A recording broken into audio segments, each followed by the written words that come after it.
ప్రభాస్ ని కరెక్ట్ గా ఎలా వాడాలో, ఏ క్యారెక్టర్ కి అయితే వాడాలో ఆ క్యారెక్టర్ కే వాడాడు. రుద్ర క్యారెక్టర్ చేయడం హరహర మహాదేవుని బతుకుతామి. హరహర మహాదేవ శంభో శంకర ఓం నమః శివాయ. జై కన్నప్ప జై కన్నప్ప జై బాబా. జీవితంలోనైనా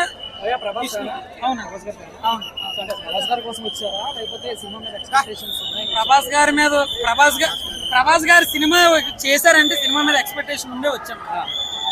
రీచ్ అయ్యారా? రీచ్ అయ్యాం. అంటే మామూలుగా ఆయన ఫైట్స్ గానీ ఏం చేయలేదు. అదేం చేయలేదు. అదే చెప్తున్నాను కదా, రుద్ర తాండవం చేయాలంటే ఫైట్లే చేయవసరం లేదు.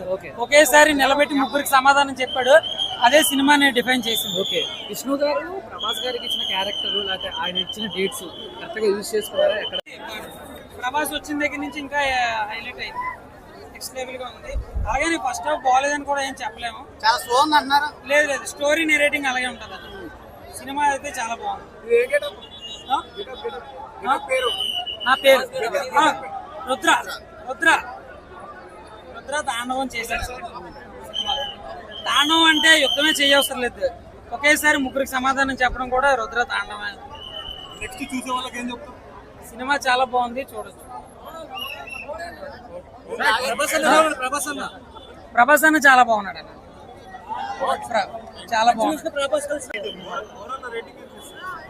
3.5. క్లైమాక్స్ చాలా బాగుందన్న. లాస్ట్ 40 minutes అయితే పీక్స్. కృష్ణన్న యాక్టింగ్ చాలా బాగుంది. జై శ్రీరామ్. జై శ్రీరామ్ చెప్పు. హరహర మహాదేవ శంభో శంకర. అది సినిమా చూడాలన్న.